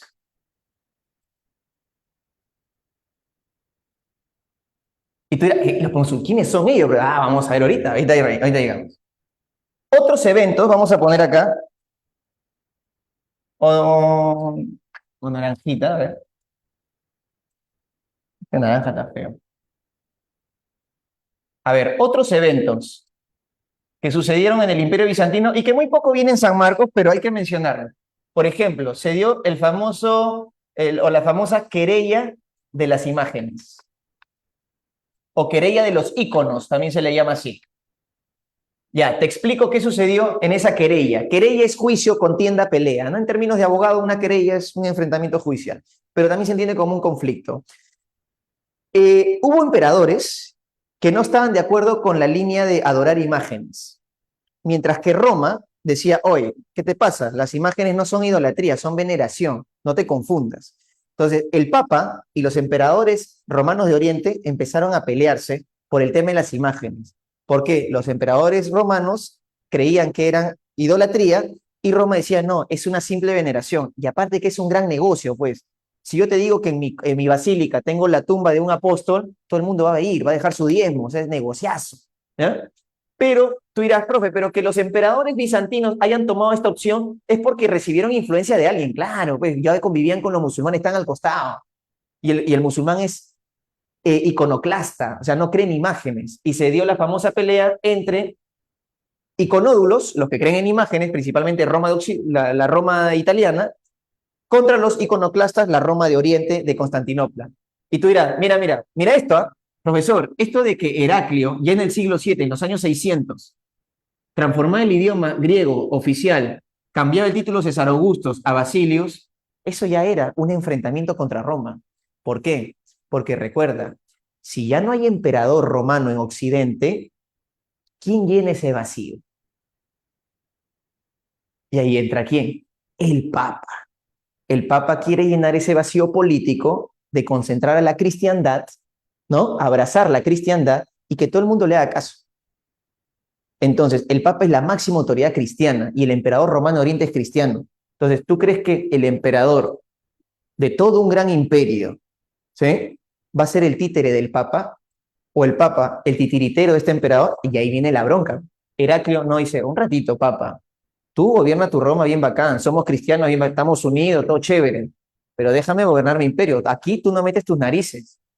¿Sí? Si yo te invito acá a participar de mi iglesia, chévere, pero los papas de esta época sí quieren llenar el vacío político de Occidente y de alguna otra forma controlar todas las iglesias cristianas. Lo que dice el Papa es vertical, se hace caso en todos lados, menos en el Imperio Bizantino. Los emperadores le ponían el freno a la autoridad política del Papa, que al mismo tiempo es autoridad religiosa, ¿no? Es una teocracia. Muy bien, y es por eso es que vienen estas broncas, muchachos. Estas broncas no son en vano. Esto es, oye, Roma, cálmate, ves. Aquí Constantinopla tiene lo suyo. Roma, cálmate. Y para colmo, las principales 5 iglesias, ¿no?, que habían en el mundo, o 4, perdón, era Roma en Occidente, Constantinopla, Antioquía, Jerusalén y Egipto. Ya, y las 3 que hay para allá, o sea, a ver, vuelvo a repetir, Constantinopla, Antioquía, Jerusalén y Egipto, las 4 que están allá le pertenecen al Imperio Bizantino. Roma solo tiene una iglesia mayor, que es Roma, justamente, ¿no? Y de ahí tiene capillas, pequeñas basílicas, ¿no? O sea, catedrales, parroquias, pero iglesias fuertes, con carga política, están en Oriente, porque la unidad bizantina se mantuvo mucho mejor que en Occidente, ¿no? En Occidente las invasiones bárbaras le hicieron mugre, pero ahorita vamos a llegar a eso. Ok, entonces la querella de los íconos o las imágenes fue un enfrentamiento entre Roma y Constantinopla por el tema de las creencias en las imágenes, ¿no? Si había un tema de idolatría o no. Al final, cuando gobernó el emperador Miguel III, ya para los años 800 más o menos que ocurrió esto, el emperador dijo, oye, papá, ya pues, arreglemos, ya mucha vaina, ¿no? Que el otro emperador, que tú, que yo, no, arreglemos. Entonces el papa del momento dijo, ya está bien, vamos a arreglar. Ya mire, papá, el imperio va a creer en imágenes y se va a disponer y ningún otro emperador acá futuro va a hacer ese roche. Ya, bacán, chévere. Ya, papá, queda entonces, bacán. Pero un ratito, emperador, le dice Miguelito. Y todas las tierras que me confiscaron, que tenía yo Roma ya en tu imperio, no, papá, una cosa no tiene que ver con la otra. Eso ya pasó, esas tierras son propias del imperio, lo lamento. ¿Quieres paz? Este es mi negociado. Y el Papa de Roma Occidente termina, pues, el Papa Romano termina atracando, ¿no? Claro, y entonces uno se pone a pensar, profe, entonces esta vaina de romper con Roma no era solo un fin religioso, ¿no? La religión fue la excusa perfecta. Era un tema político-económico, era, le voy a quitar a Roma su dominio que tiene de tierras dentro de mi imperio. Y se lo terminó quitando. No se lo devolvió, ¿no? Otro evento importante del Imperio Bizantino es el famoso Cisma de Oriente. ¿Y qué es el Cisma de Oriente? Cuando aparece una nueva iglesia en la Edad Media. Creo que fue con el emperador Romano IV, si no me equivoco, cuando en el año 1054, perdón, se hace el quiebre de las dos iglesias. Roma y Constantinopla quiebran ya por completo, ¿no? Sí, mediados del siglo XI, vamos a llamarlo así. ¿Qué pasó? Resulta que ya los emperadores bizantinos ya no quieren saber nada más del Papa. El Papa ha tomado poder en Occidente, demasiado poder, y ahorita te voy a explicar por qué tiene poder el Papa ahora. Y deciden romper por completo. ¿Sabes qué? Roma, no quiero saber nada de ti, ya se ha intentado manipularnos mucho tiempo. La iglesia de Constantinopla se abre y crean la famosa Iglesia Cristiana Ortodoxa, ¿sí? Donde la autoridad no es el Papa, sino el patriarca. Pero a diferencia de la iglesia romana, La Iglesia romana, el Papa es la máxima autoridad, ya. En la Iglesia ortodoxa, quien toma las decisiones no es el patriarca, sino es el concilio, la reunión de obispos. El patriarca es una cabeza, sí, correcto, es un líder religioso, pero él no toma las principales decisiones de la Iglesia, convoca reunión, asamblea, llamada concilio. En cambio, los concilios romanos es como que invita a todos los arzobispos del mundo a que vengan, tomamos un acuerdo como institución, pero el Papa sigue siendo cabeza. Y lo que diga el Papa, y esto aparece tiempo mucho después, es su grado de infalibilidad, ¿no? O sea, el Papa no se equivoca en temas religiosos. Si el Papa habla de política, aspectos sociales, culturales, científicos, ahí puede equivocarse, pero en temas teológicos el Papa no se equivoca. Hasta el día de hoy mantienen esa postura en la Iglesia romana. Ok. Otro roche que hubo con los bizantinos fue el tema de las cruzadas, ¿no? Que ya lo hablaremos en otra ocasión, pero lo pongo porque son eventos que marcaron dentro del Imperio Bizantino. Su edad de oro fue con la de Justiniano, pero hubieron un par de edades de oro de renacimiento, pero ya no como Justiniano, ¿no? Porque este fue lo más grande. Justiniano llegó hasta la parte de España. Imagínate, todo Oriente, norte de África, España y sur de Italia. O sea, casi Justiniano resucitaba todo Roma. Le faltaban las Galias, Lombardía, norte de Italia, y se recuperaba prácticamente todo Roma. Por eso es que Justiniano fue lo más, ¿ok? Y te menciono lo de Heraclio como introducción a hablar de las broncas que hubo entre los romanos con la gente de Constantinopla, ¿no? Y tuvo su querella, su cisma, rompieron, ¿eh? Fue fuerte, fue fuerte. Vamos, ahora retrocedemos, ya bueno, llegó hasta el año 53 que cayó en manos de los turcos otomanos, ¿no? Ok. Pero la Edad Media no arranca con el Imperio Bizantino, ¿no? Sino cuando cae, y acá vamos a poner la fecha, año 476, caída de Roma Occidental. De color verdecito. Vamos a poner un asterisco acá arribita, un asterisco acá arribita. Cae Roma Occidental y se van a formar en los siguientes siglos, jóvenes, los famosísimos reinos bárbaros. Durante el siglo V, por aquí más o menos, la caída de Roma, hacia el siglo 8 o 9, se forman los reinos bárbaros. Tú dirás, profesor, pero nadie nace como un reino así de inmediato. Claro, claro. Hablemos un poquito sus antecedentes. Para que sean los reinos bárbaros, han tenido que ser anteriormente pueblos bárbaros. ¿Eh? A ver. Veamos.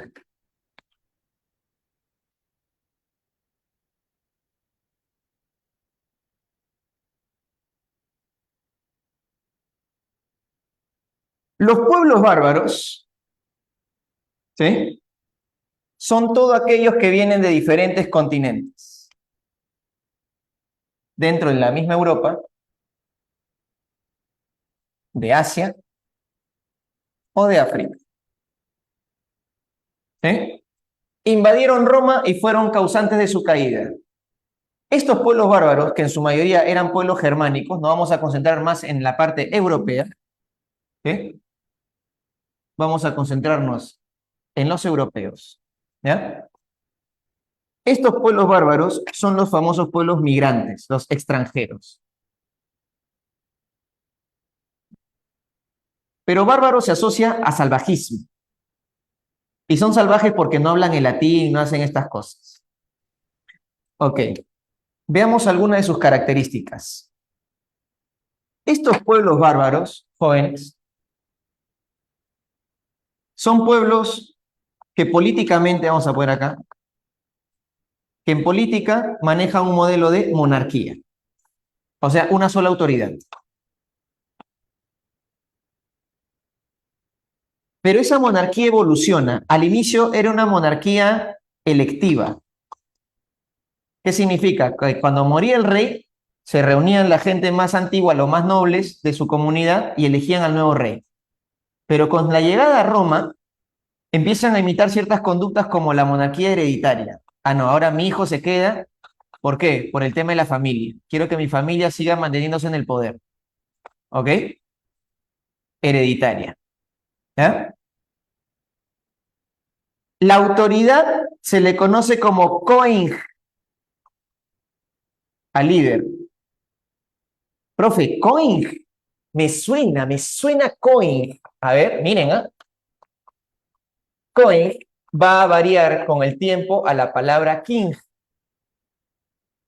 Y king, ¿qué es? Rey.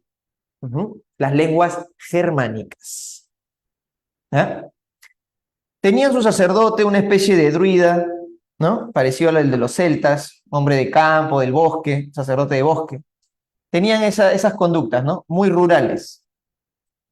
Su economía se basaba en el trueque, porque no tenían moneda, y las monedas que ellos obtenían les podía servir para intercambiar en pueblos donde sí se maneja la moneda. Tengo una moneda de oro, dale, ¿no? Cambio por comida, lo que fuese. Es una economía rural, basada en el trabajo del campo, ¿ya? No usan mucho la moneda, ¿ok? Y usan monedas de otros pueblos que ellos conquistan. Mateo, por ejemplo, ¿no? Invadió un pueblo romano, le quito sus monedas, ya yo no sé qué cuánto vale esta vaina, yo solo sé que es plata, ¿no? U oro, y ahí eso lo cambio por otras cosas, pero no tengo idea de cómo funciona esa moneda como intercambio comercial. Es una economía ruralizada, ¿sí? Se basa en la agricultura, en la ganadería, crianza de cerdo, crianza de ovejas o cabras, si no me equivoco. Cabras, cerdos, ¿sí? Socialmente hablando, es una sociedad con características muy peculiares. Es una sociedad ágrafa. No tienen escritura, muchachos. Sus lenguas son lenguas romances. Perdón, lenguas germánicas. ¿Sí? Lenguas germánicas y eslavas. O sea, de ahí nace el ruso, el ucraniano, todas esas lenguas. Germánicas y eslavas. Luego tenemos que también, si son ágrafos, no tienen escritura tipo los incas. Si no tienen escritura, por eso y su derecho, si no hay leyes, ya, a eso se le llama derecho costumbrista. Cuando la ley no está escrita y es full tradición oral, igual que el mundo andino, derecho costumbrista. Y este derecho, jóvenes, tiene algo muy curioso. Tiene dos tipos de desarrollo. El huérgel y las ordalías. ¿Qué cosa es el huérgel? Los juicios del hombre. Imaginemos que atraparon a una persona que intentó llevarse tu pollo. No se llevó mi pollo, mi gallo. Lo agarran, lo llevan al rey, ¿no? Dicen, rey, él ha sido, todos lo hemos visto. Ya, compadre. Castigado, ¿no?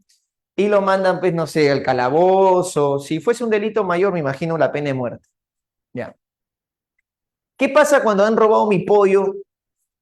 Se han choreado mi cuy. En este caso, bueno, se han choreado mi cerdito, vamos a decir, ¿no? En mis bosques germánicos. Y hay tres sospechosos y lo atrapan, ¿no? Pau, tú te has robado, no, que yo no me he robado, yo estaba caminando por ahí, más bien he visto que no sé, sospechoso. Ya. Y ahí cuando no tengo a una víctima específica, se aplican las ordalías, también llamadas los juicios de Dios. ¿Ya? ¿Cómo que de Dios? Porque Dios va a bajar a enjuiciar, algo así, algo así. Resulta que si tengo tres sospechosos de un delito, la autoridad va a decir, bueno, que los dioses hablen. Hagamos pruebas y veamos los dioses a quién defienden. Y estaba la prueba del agua, la prueba del fuego, la prueba del tierra, o sea, pruebas. La prueba del fuego es la más importante, ¿no? Es la más conocida, mejor dicho. Carbón, la brasa súper rojita, pones el hierro ahí y que cojan ese fierro al rojo vivo, ¿no? En la serie Vikingos muestran una escena de eso, bien chévere, ¿eh? Una modalidad de la prueba del fuego, que era, bueno, te cuento el caso, ¿no? Antes de seguir con el ejemplo que estoy dando. Era un cristiano, no sé en qué, en la temporada 3, creo, 3 o 4. Un cristiano está predicando en pueblos vikingos y le dicen, no, que tú no puedes hacer esto, el cristiano está mal visto, y le dicen, ya, amigo cristiano, tú que hablas de que tu Dios, tú estás ofendiendo a nuestros dioses, perfecto. ¿Ya? Expectativa, ¿no? ¿Qué era? Le dan un pedazo de fierro y tenía que dar 10 pasos, sin soltar el fierro así al rojo vivo, ¿no? Para nada, no tenía que soltarlo. La expectativa era que Dios me da a apoyar, Dios va a hacer que mis manos aguanten el dolor y voy a dar mis 10 pasitos. La realidad, el cristiano ni bien agarró el hierro fundido, agarró un paso y ¡plá! Se le cayó todo, bueno, hay que matarlo. Su Dios no lo ha defendido. Está predicando tonterías, ¿no? Lo que se ve en la serie, ¿no? Y en lo caso. Bueno, pero es que algo así era. Tú ponías, ponte, los tres candidatos, ¿no? Estos tres candidatos a ser el delincuente oficial. Pones tus manos al carbón, ¡pah! Ponte una de las tantas pruebas. El primero en sacar las manos, él es el culpable. ¿Por qué? Porque los dioses no lo están ayudando. Entonces, que los dioses hablen es eso. Los dioses te van a ayudar, ¿no? O, ¿qué era? Todos ponen sus manos, para un rato, terminan, nos meten presos y el primero en cicatrizar, inocente. El segundo en cicatrizar, inocente. El tercero, ya fuiste, compadre. Eres el culpable. Los dioses no te están ayudando. Mira, oh, profe, si era diabético, diabético inocente y ahora muerto. ¿Ya? Porque no se va a curar. Bueno, chiste para médicos. Muy bien. Veamos aquí. Entonces, había todo este tipo de sociedad muy campesina, muy de los bosques, con hierro, sus armas eran de hierro, ¿no? Y para finalizar, sus características, su religión. Es una religión politeísta con la creencia en el famoso Wotan, o también llamado Odín, su hijo Thor, Loki, ¿sí? Y creen en un cielo llamado el Valhalla. Pero este cielo también tiene su contraparte, una especie de infierno llamado Hell. ¿Sí? Incluso en el mundo vikingo, Asgard, ¿no? Según la mitología, hay varios mundos. Asgard es uno de ellos. Y está Helheim, ¿no? Supuestamente la tierra infernal. Helheim. Bueno, y qué curioso porque en el inglés, infierno en inglés es Hell, ¿no? Muy bien. Y el Valhalla, el paraíso vikingo, pero también el paraíso germánico de estos pueblos anteriores a los vikingos, ¿no? Y la mujer tenía cierto respaldo social, tenía su rol la mujer, ¿no? La mujer podía ir a la guerra. Ojo, la mujer podía tener ahí su negocio y muchas cosas más. Interesante. Aparte que la mujer dentro de su religión también tenía sentido, porque las valquirias son mujeres que, ¿no? De cabellos rubios, la piel súper blanca, y a los muertos en campo de batalla se los llevan al Valhalla, porque tú tienes que morir peleando, ¿no? Sería una deshonra que tú no mueras peleando. Muy bien. Eso de morir en una cama, no hay honor ni gloria morir en una cama, morir peleando. Y así te van a llevar al Valhalla. Muy bien. ¿Algo más que agregar ahí? Bueno, en su calendario se representa un poco su culto, ¿no? En el idioma de los días. Por ejemplo, si yo digo jueves, digo Thursday, ¿no? Que vendría a ser el día de Thor. Friday, el día de Freya, ¿no? O Frey, ¿no? Que Frey y Freya son diferentes. Listo. Veamos acá. Algo más de los pueblitos bárbaros que me esté olvidando por ahí. Aparte de ponerle la tilde por acá. A ver, religión antropomorfa, sus dioses eran de carácter antropomorfo. ¿Qué más? Politeísmo, panteísmo, culto en el bosque, la naturaleza. Suficiente, suficiente. Si me acuerdo algo más, les comento. Ya, estos pueblitos se metieron a Roma y se mezclaron.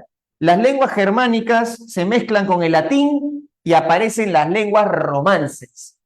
Y así como hubo una germanización de los ejércitos, pasó lo contrario. Nuestros amigos germanos se romanizaron. ¿Sí? Adquirieron mucho valor romano, cultura romana. Y esa mezcla terminó gestando la formación de reinos bárbaros. ¿Sí?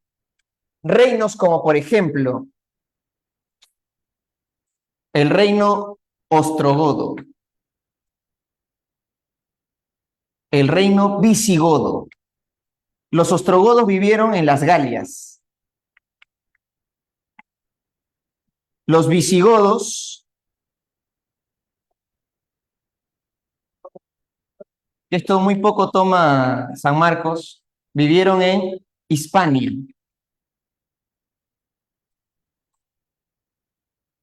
Los lombardos vivieron en el norte de Italia y un sector de las Galias, ¿no? Los vándalos que invadieron Roma por la actual Alemania, ¿no? Terminaron yéndose a África, Mauritania, norte de África, Mauritania. Los anglosajones vivieron en la Britania, en las Islas Británicas. Estas son regiones de Roma, ¿eh? Estoy poniendo los nombres, excepto lo del norte de Italia, ¿no? Que era la península romana. De ahí el resto son regiones que, las provincias que tenía Roma. Ok.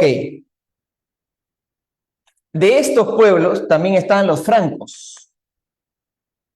Los francos también vivieron en las Galias. Ya, y acá es donde arrancamos otro tema.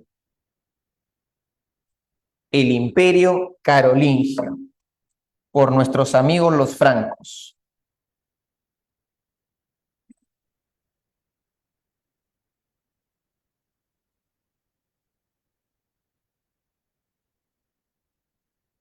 A ver, para el siglo VIII, ¿sí? No, se ve feo así, voy a poner. Para el siglo VIII, el reino franco va a evolucionar, siglo VIII, y por acá siglo IX, ¿ok? Por acá siglo X, es el final. Nuestros amigos los francos están divididos en dos dinastías. Los merovingios, con los famosos reyes holgazanes,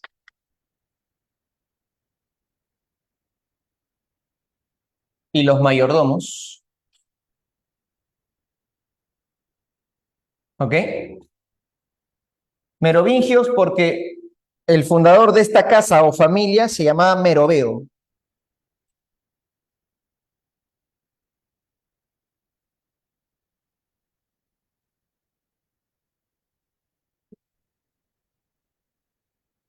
¿Qué es un mayordomo? Mayordomo es un asesor del rey, ¿sí? Mayordomo es la persona que tiene el título de la mayordomía y tiene un terreno a cargo, ¿sí? Administra un territorio, pero asesora al rey también. Es un noble, ¿ya? Pero un noble se podría decir, no sé si de baja categoría o un noble bajo, ¿no? Bajo nobleza. El mayordomo asesora al rey, ¿sí? Si el mayordomo tiene hijos, va a ser el mayordomo del siguiente rey, o sea, el hijo del rey. O sea, se hereda. El último rey merovingio, si te preguntas cuál fue el más bravo de los reyes merovingios, eso se dice Clodoveo. Fue el bravo de los bravos. Pero hablemos del último rey, que es Childerico III.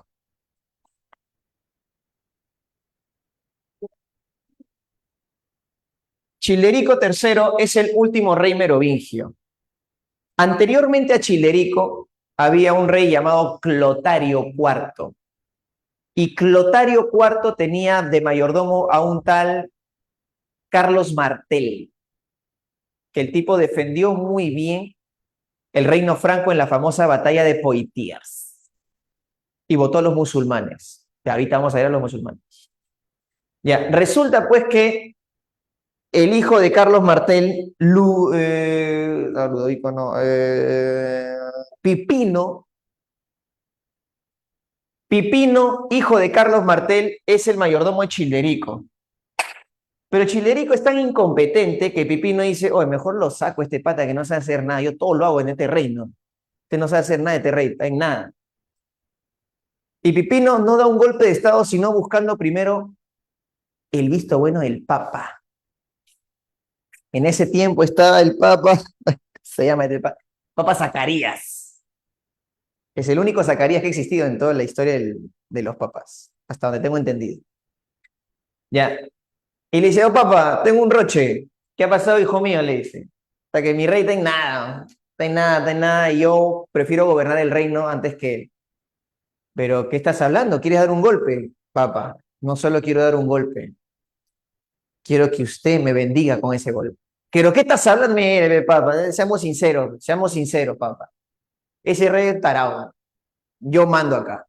A mí los soldados me obedecen. Tengo capacidad de liderar. Papá, si usted me apoya en esto y me bendice como rey franco, ¿no? De mi pueblo, yo juro que estoy a su disposición para lo que usted me pida. Ah, ya, así estamos hablando bien bacán. Ya, mira, yo tengo un problemita en el norte de Italia, dice el Papa. ¿Cómo se llama su problema? Se llaman lombardos. Ayúdame contra esa gente. Garantízame la península itálica. Papa, no se diga más. Usted y yo vamos a hacer grandes cosas y grandes proyectos. Y tú te preguntarás, ¿por qué el Papa empieza a confiar en los reyes bárbaros de Occidente? Por una simple razón. Heraclio y los siguientes emperadores después de él. Constantinopla empieza a romper lazos con Roma y el Papa deja de mirar a Oriente y empieza a mirar Occidente. Súmale el conflicto, la querella de las imágenes, el Papa o los papas están hartos de tantos problemas con Oriente y empiezan a ver Occidente y dicen, por acá hay reyes interesantes. Clodoveo, por ejemplo, mire, como el Papa tenía un roche con los reyes bárbaros, no lograba unirse a ellos, la gente le hacía caso al Papa, pero también tenía que hacerle caso a sus reyes. Los reyes bárbaros tenían un problemita en tratar de unificar sus reinos. ¿Por qué? Porque la gente era cristiana y los reyes bárbaros eran o cristianos arrianos o no estaban en línea cristiana. Entonces, Clodoveo, muy inteligente, cuando gobernaron los merovingios, Clodoveo era cristiano arriano, que es otra secta que discrepaba de las directrices de la iglesia romana. Era otra secta cristiana. Pero para ganarse la buena pro del Papa y tener a su pueblo unificado, Clodoveo, ¿qué hizo? Se bautizó como romano, cristiano romano. Y la gente le aplaudió y todo bien bacán, ¿no? A veces hay que hacer jugadas políticas de esa manera. Muy bien.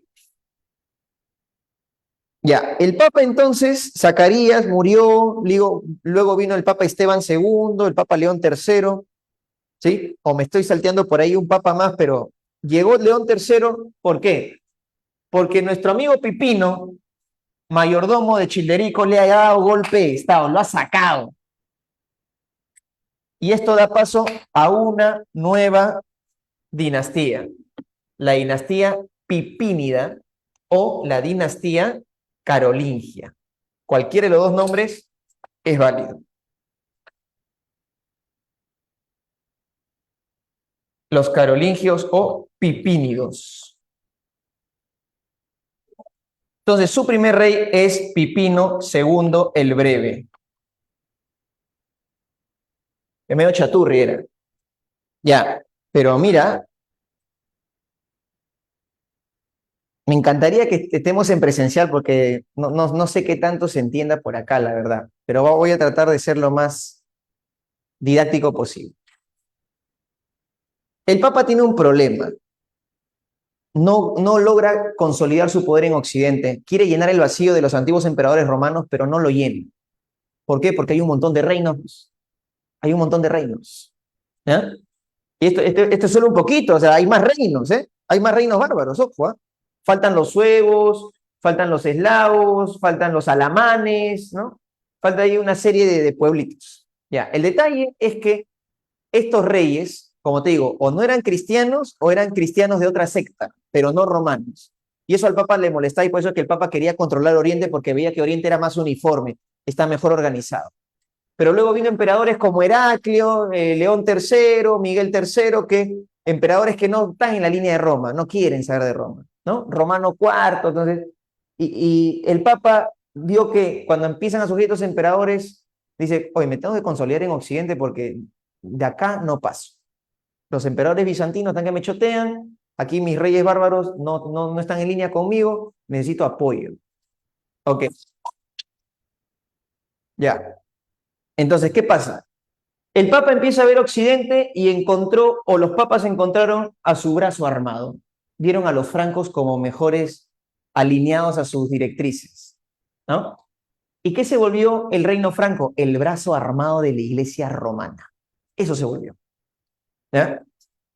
Profe, pero ¿conviene ser cristiano y unirme al Papa? Claro, porque tu población es cristiana. Tú eres un rey bárbaro que has invadido Roma y estás gobernando sobre una población cristiana y tú no eres cristiano, entonces ya la gente te rechaza.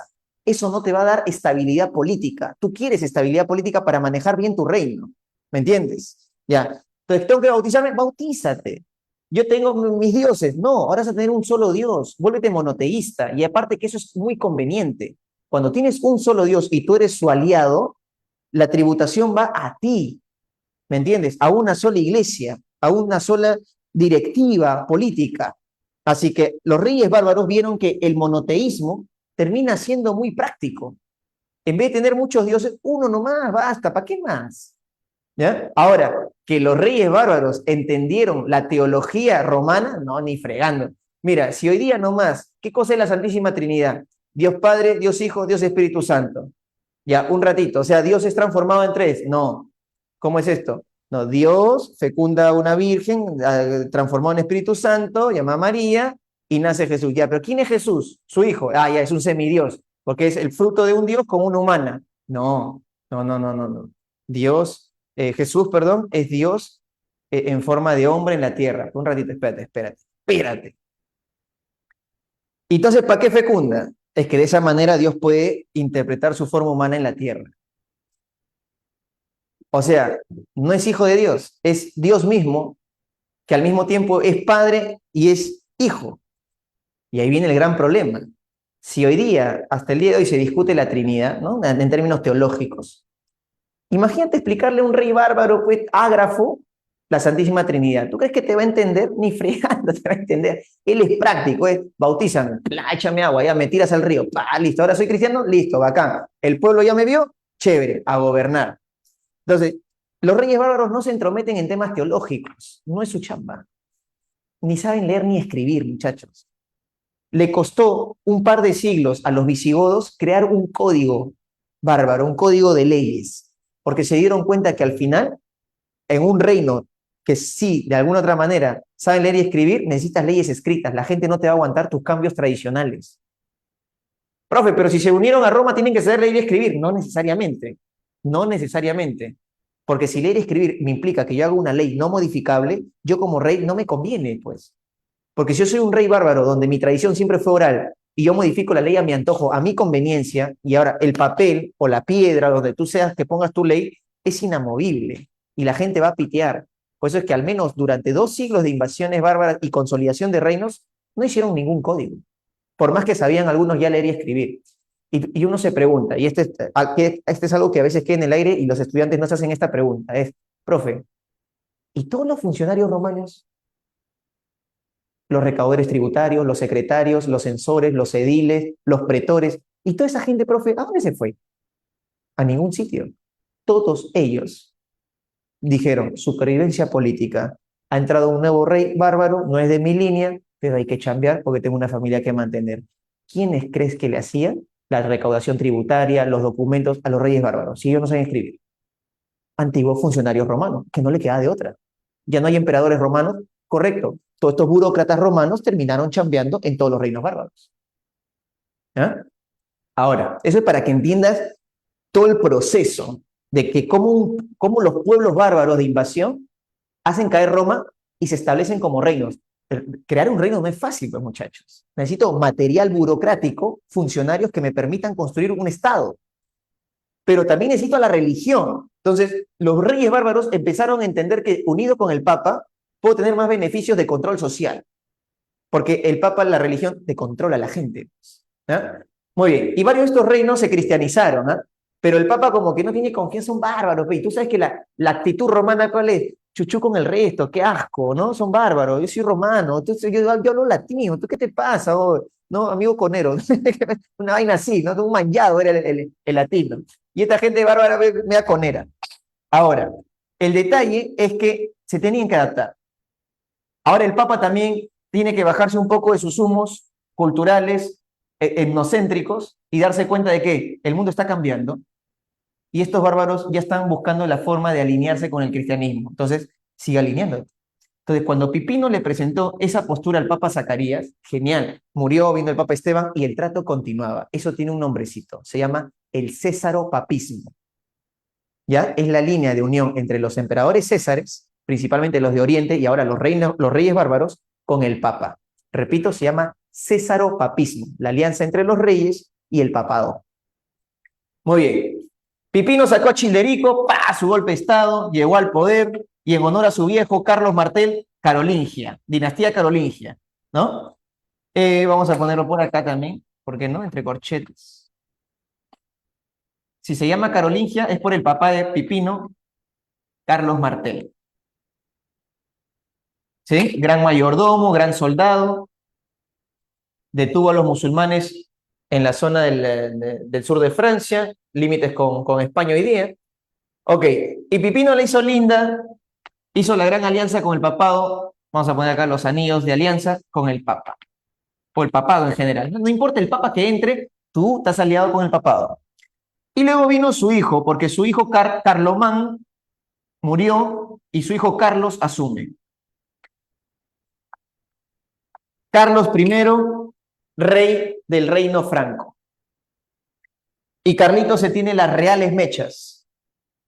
Y sigue siendo aliado del Papa. Esta vez el Papa aliado de Carlitos es el Papa León III. No confundir el Papa León III con el rey León III del Imperio Bizantino. Son personajes diferentes.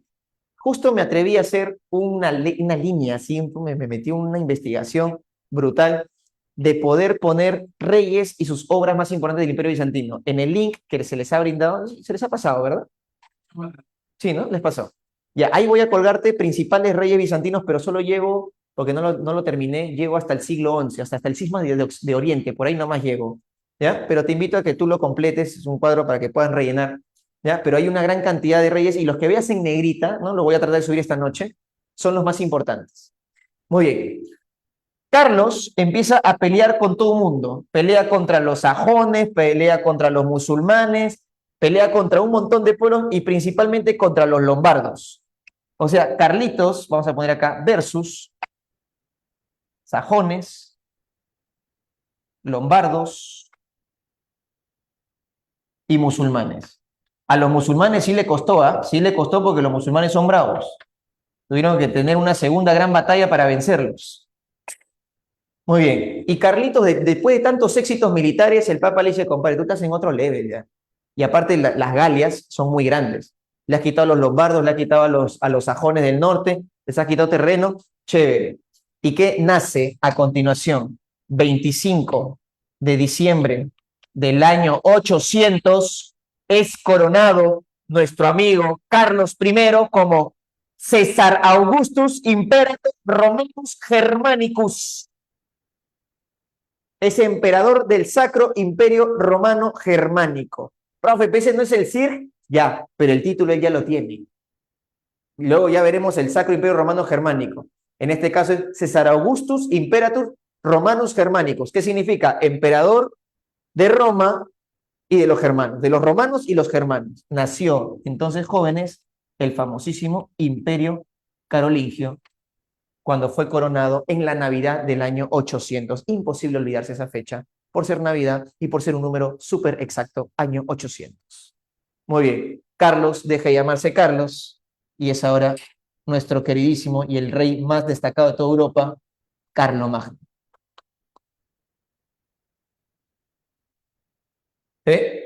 Carlomagno.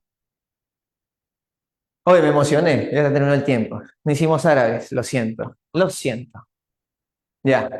A ver, muchachones, ¿cómo hacemos con árabes? Les he puesto, en el Drive hay una diapositiva y hay árabes. La otra semana lo hablamos un poquito. No se preocupen. En lo posible te puedo decir esto, rapidísimo, dame un minutito. Durante el siglo VII, años 600, en el 622, para adelante también, vamos a poner igualito, igualito, igualito. ¿Sí? Por acá, jóvenes, aparece el Islam. Con su primera figura, Mahoma, profeta, ¿Sí? Año 622, siglo 7. Huye de la Meca a Medina porque lo quieren matar a Mahoma. Mahoma es como Jesús, pero es un Jesús 2.0. ¿Ya? Mahoma sí es como que él se queda dormido en su templo rezando, muy alineado a los judíos, ¿no? Y el arcángel Gabriel en su sueño se le presenta. ¿Y qué le va a decir? Mahoma, estás embarazado. No, no le decir, no le va a decir eso, ¿ves? ¿No? La anunciación, no, no. Es decir, le recita más de 6.000 versos, que Mahoma dice acordarse de todos ellos, tiene una memoria elefantiásica, ¿no? Que postule. Ok, resulta pues que en esos 6.000 versos son los famosos shuras del Corán, ¿no? Muy bien, y con eso Mahoma predicaba, pim, pam, pum, y tenía gente en la Meca, porque Mahoma era portero de la Kaaba, ¿no? Esa donde está la piedra negra, en la Meca. Y la gente empezó pues a seguirlo, y más aún los siervos y los esclavos, porque era una religión similar al cristianismo, donde tú tenías un paraíso, ¿no? Y la gente dice, yo quiero estar allá, bien chévere, y Mahoma me va a garantizar el viaje, qué bacán. Entonces solo hay que creer en Allah, Allah. Muy bien. El punto es que los líderes de la Meca le decían a Mahoma, oh comparito, para tu mano, güey, porque mis siervos, mis esclavos se están yendo para ti, ¿no? Me están viendo mal ahora, ¿no? Me han dicho, te vas a morir en el infierno, ¿qué pasa? ¿Qué está pasando? Y ya están que me dicen eso. Por favor, Mahoma, calma tus prédicas, acá todo el mundo se respeta con sus religiones, tú sabes que acá somos tribus politeístas, respetamos mutuamente, pero tú te estás yendo un poco, ¿no? Al extremo, ¿no? No, pero yo sé la palabra de Alá, yo no estoy nada, yo solo soy un mensajero de su palabra, y Mahoma se niega. Entonces, los líderes comerciales de la Meca lo buscan y lo van a matar. Y los apóstoles que le dijeron, maestro, huya. ¿Te acuerdas a Cristo? Le dijeron lo mismo, y Cristo dijo, no, no, no, sabes los planes de Dios, yo aparte que yo resucito al tercer día, así que puedo morir cuando sea. Cristo podía resucitar. Mahoma cuando le dijeron, maestro, uy, tráeme el camello, sacamos la vuelta de acá, porque él no va a resucitar, pues él no es hijo de Dios, no es un Mesías. Entonces Mahoma sacó la vuelta a Medina, eso se llama la Égira, año 622, ¿no? Mahoma huye de la Meca a Medina, y ahí inicia el año calendario musulmán, ¿no? Islámico. Ok, regresa Mahoma con ejército, toma la Meca, apoyado por judíos, apoyado por beduinos, comerciantes de Medina, y nace una nueva religión, el Islam. Pero Mahoma sí es guerrero, pues, él sí se mete con todo, o sea, él no pelea, pero hay ejércitos que están financiados con su prédica y con dinero de comerciantes. Entonces, como te digo, es un Jesús 2.0, pero más achorado. Muy bien, pero él no es hijo de Dios, ¿no? Para nada. Mahoma predica y cuando muere aparece una línea de gobierno llamado los califatos. Aparecen los califatos. Estos jóvenes hasta el siglo XI, ¿sí? Hasta el siglo XI, porque después los califatos, ¿qué siguen? Los sultanatos. Ah, ya, profesor. O sea que primero fueron los califas, jefes o reyes islámicos, se llamaron califas, y cuando los turcos invadieron Arabia y se bajaron a los califas, pusieron a su nueva autoridad llamados los sultanes o sultán. Ya, pero eso después, siglo XI, ese es año 1000 y pico. ¿Ya? Aquí los califatos fueron 3 momentos, ya con eso me voy tranquilo, ya la otra semana te explico un poco más. Primero fueron los ortodoxos, luego los omeyas y finalmente los abásidas. Fueron 3 dinastías del gran imperio islámico. Los ortodoxos tuvieron como capital Medina, los omeyas tuvieron como capital Damasco, actualmente capital de Siria, y los abásidas tuvieron como capital Bagdad, actualmente capital de Irak. ¿Ok? Ya, la próxima semanita continuamos. Muy bien, nos quedamos con D y E, ¿sí? ABC, hay complementación en el Drive, chequen ahí, te he subido Edad Media, voy a subir más cosas, y la lista de los líderes bizantinos. Muy bien, chicos, nos vemos próximo Hasta luego, jueves. profesor.